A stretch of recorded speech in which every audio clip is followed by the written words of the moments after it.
오늘 공부하는 것도 마찬가지로 이 수업에 관한 내용들이 여러분 클래스룸에서 시험으로 이어집니다. 그래서 지난주에 보니까 다 맞은 친구들도 있고 또 아쉽게 또 틀린 친구들도 있는데요. 우리 열심히 해서 결과물이 좋으면 좋잖아요. 그리고 제가 또 여러분들에게 가산점을 좀 줄 수 있기 때문에 다 맞을 수 있도록 열심히 한번 따라와 보도록 할게요. 자, 우리 사진을 한번 볼까요? 자, 이 사진 보면 어때요? 미소가 장착되시나요? 우리 남학생들은 여러분들이 좋아하시는 조이를 한번 보시면서 미소를 한번 지어보시고, 우리 여학생들은 우리 좋아하는 보검이 오빠, 네, 우리 영원한 보검이 오빠 얼굴을 보시면서 한번 미소를 한번 쭉 지어볼까요? 어때요? 네. 우리 절로 미소가 떠오르죠? 그쵸? 이스라엘 속담 중에 하나에 미소 짓는 법을 배우기 전에는 절대로 가게 문을 열지 말라라는 속담이 있어요. 여러분들 말대로 뭔가 우리가 행동을 하기 전에 내 머릿속에 미소에 대한 내가 다른 사람들에게 미소를 좀 지어줘야지, 미소를 좀 보여줘야지 이런 생각들을 좀 정리를 해보고 사람을 만나게 되면 훨씬 더 아름다운 소통이 될 수 있다는 거죠. 그래서 우리가 지금 월요일 아침 굉장히 힘든 시간이에요. 너무 졸리고 너무 피곤하고 교수님 너무 지쳐요 라고 하는 친구들이 있을 것 같아요. 주말에 너무 열심히 달린 친구들 이 시간 굉장히 힘들 수 있겠죠. 그래도 우리가 서로 맞이하는 이 시간만큼 미소 짓는 법들을 좀 머릿속으로 떠올려 보시면서 다 지금 슬픔이 찾아온 친구들도 앞에 조이와 우리 보험이 오빠를 보시면서 미소를 한번 쭉 장착해 보도록 합시다. 자, 이 미소를 우리 이번 수업 끝날 때까지 쭉 이어서 가지고 함께 가보도록 합니다. 자, 우리 지난주에 배웠던 수업들 한번 머릿속으로 떠올려 볼게요. 따다다다다. 자, 머릿속에서 떠오르는 것들, 단어들이 있을 거예요. 첫 번째로 중요한 건 뭐였어요? 의사소통 능력이었어요. 의사소통 능력의 정의를 우리가 같이 한번 공부를 해봤죠? 의사소통이라는 거는 영어로 뭐라고 했죠? 의사소통을 영어로 하면 아는 사람 채팅창에 올려봅시다. 네, 의사소통 영어로 뭐라고 했나요? 커뮤니케이션이라고 얘기를 했잖아요. 커뮤니케이트, 커뮤니케이션이라는 단어를 배웠는데요. 그 앞에 우리가 CO라는 우리가 접두어가 붙는다고 했어요. 그래서 의사소통이라는 거는 나 혼자서 대화하는 게 아니라 두 사람 이상의 사람들 사이에서 소통하는 것들이다 라고 정의를 내렸죠. 그래서 이 의사소통이라는 단어를 정의를 공부를 하시면서 반드시 기억하셔야 되는 단어가 또 상호작용이라는 거였어요. 그래서 여러분과 제가 의사소통을 하고 여러분들이 들으면서 그 여러분들의 의견을 저한테 좋아요, 교수님 잘 듣고 있어요, 동그라미 이렇게 피드백을 올려주시는 것들 이런 것들이 우리가 상호작용하는 의사소통의 과정이다라고 생각하시면 좋을 것 같아요. 두 번째로 배웠던 것들은요, 의사소통의 큰 여러 가지 이제 범주를 배웠는데, 범위 안에 문서를 이해하는 거, 그리고 우리가 뭐 나중에 자소서라든지 뭐 이력서, 이런 문서 같은 것들을 작성하는 방법, 그리고 교수님들의 말에, 또 여러분의 친구들의 말에 잘 들어주는 거, 경청해주는 거, 그리고 내가 잘 듣고 있는지 상대방에게 표현해주는 거, 이런 것들의 능력을 배웠고, 또 외국어 능력까지도 우리가 함양하면 좋다라는 것들의 쭉 흐름들을 배웠던 것 같아요. 맞죠? 세 번째로 요약을 한번 해보면 의사소통에 유형이 있었어요. 우리 잘 알고 있는 것처럼 말하는 거, 읽는 거, 쓰는 거, 듣는 거, 보는 거 이런 5가지의 기능별의 유형이 있었고요. 대상별로 분류를 한다면 나하고 대화하는 거, 타인하고 대화하는 거 이렇게 2가지로도 정의할 수 있다고 말씀을 드렸어요. 그리고 우리가 조직에서의 의사소통은 크게 공식적으로 하는 의사소통, 비공식적으로 하는 의사소통 2가지가 있었어요. 그리고 또 성격이나 내용에 따라서 뭐 업무적으로 소통하는 것, 창의적인 것들을 뭔가 주고받는 창의적인 소통 방법, 그리고 마음속으로 뭔가 의미를 가지고 정서적인 의미를 부여해서 하는 소통, 이런 3가지 유형이 있다라는 것들도 배우셨어요. 그리고 5번째로는 뭐 메시지, 여러분들 의사소통을 원활하게 하기 위해서는 핵심 메시지, 정말 중요한 메시지를 잘 전달해서 승부하는 방법, 공동 목표를 제시하는 방법, 긍정적인 부정적인 피드백을 활용하는 방법, 그리고 경청을 한 후에 맨 마지막에 판단하는 거, 그리고 우리가 좋아요, 칭찬과 격려를 아끼지 말자 이런 것들에 대해서 쭉 배웠습니다. 그래서 이 학습 내용 요약은 여러분들 제가 올려드린 자료에도 나와 있으니까요. 쭉 한번 머릿속으로 정리를 해보고 1주차 강의를 좀 머릿속으로 써머리 해보면 너무 좋을 것 같아요. 2주차 수업입니다. 오늘 수업의 주제는요. 의사소통 모델과 효과적인 의사소통 방법이에요. 그래서 우리가 의사소통 모델과 효과적인 의사소통 방법에 대해서 쭉 살펴보도록 하겠습니다. 자, 우리 의사소통 능력에서 우리 이번 주차에 배워봐야 되는 목표에 대한 것들 중에서요. 중요한 것들이 있다면 의사소통 구성 요소에 대해서 첫 번째로 배워볼 거고요. 의사소통을 하면서 여러 가지 노이즈, 잡음이라고 하는 것들이 생겨날 수 있습니다. 그래서 그런 장애 요인에 대해서도 우리가 배워볼 수 있을 것 같고요. 의사소통의 선호 행동 방법을 우리가 설명할 수 있다. 이런 여러 가지 목표를 가지고 수업을 좀 진행해 보도록 하겠습니다. 자, 이 도표를 여러분들 눈을 크게 뜨시고 한번 기억해 보셔야 되는 도표예요. 아마 이 도표는 시험 보실 때 중간평가 때도 마찬가지고요. 조금 있다가 클래스룸에서 보는 시험에도 아마 많은 문제들이 여기에서 나올 수 있는데요. 이 그림만 보시면 이게 어떤 내용의 그림이지? 라고 여러분들 좀 이해하시기 어려울 수 있는데 조금 풀어서 제가 설명을 할 때 잘 들어보시면 좋을 것 같아요. 송신자라는 거는 다른 말로 하면 발신자라고도 할 수 있어요. 이 송신자, 발신자라고 하는 거는 뭐냐면 말하는 사람을 얘기해요. 그러면 지금 이 여러분들 화상 강의를 하는 것들을 잘 살펴보시면 송신자는 누구일까요? 네. It's me, 저예요. 네, 저겠죠? 제가 말하는 사람이니까요. 그러면 반대로 듣는 사람은 누구라고 부르냐? 여기 오른쪽에 보시면 수신자라고 얘기를 하죠. 그럼 우리가 지금 이 화상 강의를 통해서 듣고 있는 수신자는 누구일까요? 네, 여러분이죠? 맞죠? 그래서 송신자는 말하는 사람, 저를 생각하시면 좋을 것 같고요. 수신자는 듣는 사람, 여러분들이다 라고 기억하시면 좋을 것 같아요. 그럼 우리가 말하는 사람에서 듣는 사람까지의 우리가 언어, 의사소통에 대한 부분적인 단계들을 살펴볼 수가 있는데요. 첫 번째로는 이제 부호화라는 단계, 두 번째는 경로, 어떤 경로를 통해서 송신자가 수신자에게 이야기를 하는지, 어떤 해독 과정을 거치는지, 그 안에서 생겨나는 노이즈는 뭔지, 피드백은 뭔지를 같이 한번 살펴보도록 할 거예요. 자, 이렇게 정리를 한번 해봤습니다. 방금 수신자, 송신자에 대해서 배웠죠? 송신자를 다른 말로는 발신자라고도 한다고 했어요. 우리가 정보나 감정을 전달하는 사람, 전달하는 개인이라든지 집단을 발신자라고 합니다. 라고 첫 번째 설명을 드렸고요. 그러면 반대로 이 발신자에 대한 전달하고자 하는 내용을 받는 사람, 메시지를 받는 개인이나 집단은 수신자라고 합니다. 이렇게 들으면 잘 이해가 되기 쉬운데 또 문제가 나오면 이 발신자와 수신자를 좀 섞여가지고 이해하는 친구들도 있더라고요. 그래서 지금 머릿속으로 발신자, 수신자에 대한 의미를 좀 기억을 해보시면 좋을 것 같아요. 자, 우리 세 번째로는 기호와 매체라는 게 나왔어요. 자, 여기에서 부호화, 그리고 이 경로, 해독에 대한 설명을 좀 드려보도록 할게요. 기호화 또는 부호화라는 설명인데요. 전하고자 하는 것에 대한 형태예요.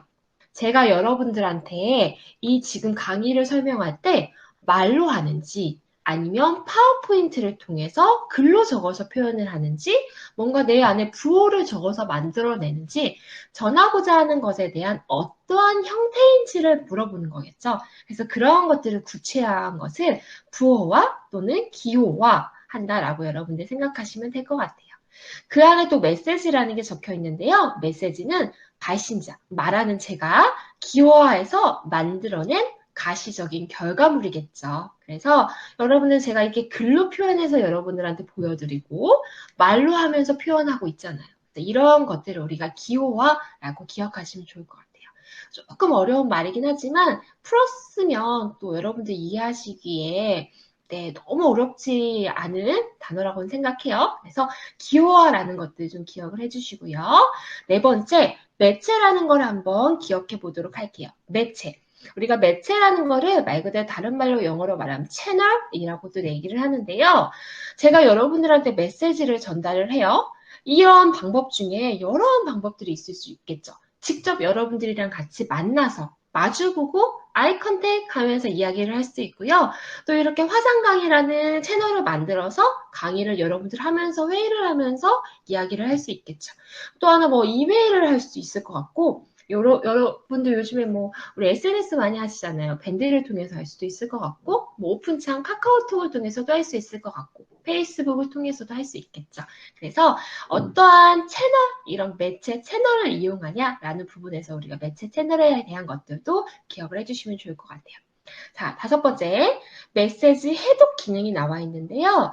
메시지의 내용을 여러분들이 이해하는 형태로 전환하는 거예요. 그래서 조금 더 여러분을 편하고 쉽게 이해하기 위해서 제가 뭔가 그림을 보여준다든지 이 내용을 조금 더 풀어서 설명하는 그런 과정들을 해독한다라고 우리가 설명을 할 수 있을 것 같습니다. 6번과 7번을 보시면 빨간색으로 제가 굵은 글씨로 해놨죠. 이 말인즉슨 이 내용은 중요합니다. 시험 문제에 나올 거예요. 라는 뜻이에요. 자, 소음이라는 거는 아까 칸에서 여러분들 이 칸에서 보시면 소음이라는 걸 노이즈라고 표현을 합니다. 여러분들 영어 잘 하잖아요. 우리 영어 다 잘 하잖아요. 노이즈라는 거, 시끄러운 거 이렇게 얘기하잖아요. 그래서 뭔가 소음이라는 거는 장애 요인, 의사소통을 함에 있어서 그 정보의 전달의 정확성을 떨어뜨리는 요인들을 얘기를 해요. 그래서 그 장애 요인 중에는 수신자의 지각 차이, 다량의 정보, 해석하기 어려운 표현, 어휘, 이런 문구 같은 거, 이런 언어의 차이, 매체 선택의 오류 같은 것들이 있을 수 있어요. 여러분들이 미용에 대해서 1만 알고 있어요. 근데 저는 미용에 대해서 만약에 10을 알고 있어요. 그러면 여러분들하고 저하고 이야기를 하거나 소통을 할 때 알고 있는 지각적인 부분에서 차이가 있을 때 또 이런 언어적인 소음이 발생할 수도 있다는 거죠. 그리고 정보가 너무나 많았을 때, 너무 많은 정보 중에서 우리가 그런 것들을 조금 유입할 때 이런 노이즈나 소음이 생겨날 수도 있다라는 거예요. 그래서 그런 노이즈에 대한 것들 여러분들 좀 기억해 주시면 좋을 것 같고요.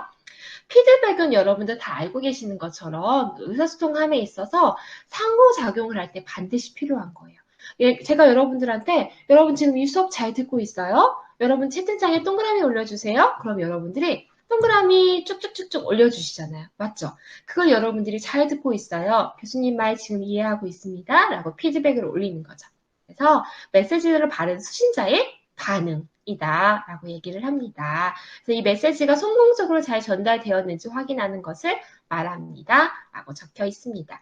일사소통의 모델에 대한 이 7가지는 반드시 기억을 하셔야 되고요. 그 기억을 하실 때 앞서 설명드린 이 창을 기억하시고 이 창에 대한 흐름들, 방금 말씀드린 송신자에서부터 수신자에게까지 가는 의사소통에 대한 부호와 경로, 해독, 그 안에서 일어나는 잡음, 노이즈가 생겨날 수 있다. 그리고 수신자와 송신자 사이에서 뭔가 반응을 알 수 있는 거, 그걸 우리가 피드백이라고 얘기를 한다. 그래서 이 피드백의 자리까지, 이 위치를 좀 머릿속으로 그림으로 한번 기억해 주시면 좋을 것 같아요. 그래서 자, 이 그림 한번 눈으로 기억을 한번 해보시고 우리가 이제 토론하는 시간을 좀 가져보도록 할 거예요. 자, 제가 예시를 하나 읽어봐 드리면서 이 창을 보여드릴 거니까요. 여러분들 눈으로 같이 한번 읽어보시면서 이 내용을 좀 이해해 보도록 할게요. 일주일 전에 카톡으로 통해서 대화를 했던 내용 중에 하나인데요. 자, 이 팀장이 얘기합니다. 대표님 안녕하세요. 이창훈입니다. 언제 대표님 사무실에 들러 한번 뵙고 조언을 구하고 싶습니다. 최 대표가 얘기합니다. 네, 시간 맞추어 봅시다. 이 팀장이 얘기해요. 다음 주 목, 금 중에 편안한 시간이 있으신지요? 최 대표가 답변합니다. 5월 27일 금요일 오후 3시 30분경에 외출 후에 다시 돌아올 예정입니다. 그 시간 가능하신지요? 이 팀장이 얘기하죠. 네, 3시 반까지 사무실로 찾아뵙겠습니다. 감사합니다. 라는 내용으로 카톡을 서로 주고받았어요. 이게 약속 일주일 전에 대한 내용이었어요. 자, 이제 일주일의 시간이 흘렀습니다. 약속 당일이 되었어요. 이 팀장이 카톡을 보냅니다. 대표님, 성수역 인근에 APX 빌딩으로 가면 되는 거지요? 3시 30분에서 4시 정도 도착할 것 같습니다. 그 안에 헤매는 예비 시간이 포함될 것 같아요. 웃음표 이렇게 시간을 같이 남겨놨죠? 내가 어떤 시간에 도착할 것 같아요. 최 대표가 얘기합니다. 자, 성수역 이번 출구 에스컬레이터 내리자마자 좌측 방향으로 3,400m를 거리 지나면 아파트 끝나는 지점에 APEX 빌딩 10층이에요. 라고 바로 댓글을 남겨주셨죠. 그리고 최 대표가 자, 2시 27분에 그렇게 위치에 대한 상세 설명을 해주고 나서 2시 40분, 10분이 지난 다음에 또 이러한 카톡을 남겼네요. 제가 갑자기 급한 일이 생겨 미팅이 불가능한 상황이 되었습니다. 다음 기회로 미루었으면 합니다. 죄송합니다. 그리고 나서 이 팀장이 알겠습니다. 라고 하는 대화로 이 채팅창이 끝났습니다. 자, 이 채팅창을 보시면서 이 글의 대화를 여러분들 조금 머릿속으로 한번 생각을 해보시는 거예요. 내가 만약에 이 팀장이었다면, 내가 만약에 최 대표였다면, 이러한 의사소통에서 뭐가 문제가 있을까? 아니면 나는 이러한 상황에서는 이런 의사소통으로 조금 더 소통을 원활하게 할 수 있었을 텐데? 라고 한번 생각해 볼 수 있을 것 같아요. 그래서 제가 여러분들한테 3가지의 과제를 주어줄 겁니다. 자, 이 3가지의 과제를 잘 읽어보시고 채팅창에 여러분들의 생각을 적어보실 건데요. 자, 첫 번째 문제부터 한번 살펴볼게요. 첫 번째 문제는요. 만약에 여러분이 이 전달자 대표였어요. 이 조 대표와 같은 최 대표와 같은 대표였어요. 그러면 이 최 대표의 메시지를 전달하기 위해서 아까 우리 그 그림 봤던 매체 보이셨죠? 어떠한 매체를 활용할 것인지를 물어보는 거예요.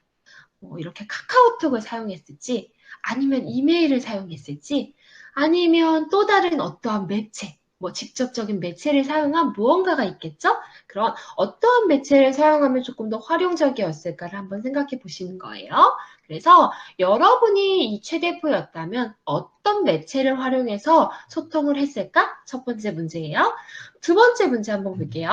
여러분이 이 수신자였다고 생각해 볼게요. 듣는 수신자, 이 팀장이 되어서 생각을 한번 해보도록 할게요. 여러분들이 이 팀장이라면 최 대표의 메시지를 어떻게 해석할 것인지 너무너무 기분이 나빴어. 뭐 이렇게 말할 수도 있을 것 같고요. 어떻게 이렇게 당일날 갑자기 나한테 강요해서 의사소통을 할 수 있어? 라고 여러분 좀 뭐 분노할 수도 있고 이해할 수도 있고 여러분들이 어떻게 해석을 할 수 있는지를 한번 좀 적어보시면 좋을 것 같아요. 그리고 이러한 상황에서 이 팀장은 네 알겠습니다 라고 얘기했지만 여러분들이 이 최 대표에게 어떠한 피드백을 할 수 있을 것인지를 한번 적어보면 좋을 것 같아요. 예를 들어서 저라면 조금 더 강요가 아닌 뭔가 조금 더 내가 이 의사소통에 대한 부분에 원활하게 할 수 있는 그런 좀 내용들을 최 대표에게 전달할 수 있었을 수 있을 것 같아요. 그런 것들 여러분들이 생각하는 피드백을 적어보세요. 정답은 없습니다. 편안하게 적어보시면 돼요. 세 번째 문항입니다. 효과적인 의사소통이 이루어지기 위해서는 무엇이 반드시 전제되어야 될까요? 자, 이 의사소통은 제가 봤을 때는 잘 되어진 의사소통은 아니에요. 여러분들이 만약에 이 팀장이었다면, 이 최 대표였다면, 이런 의사소통을 함에 있어서 사전에 뭐가 기본적으로 좀 바탕이 되어져야 될까? 한번 생각을 해볼까요? 이제 뭐 트러스트, 신뢰가 바탕이 돼야 됩니다. 아니면 여러분들이 생각하는 뭔가 기본적으로 전제돼야 되는 것들이 있다면 한번 말을 해보면 좋을 것 같아요. 자, 우리 채팅창으로 한번 넘어가 볼까요? 자, 채팅창으로 한번 다시 가보도록 하겠습니다. 자, 채팅창에 여러분들 이 채팅창에다가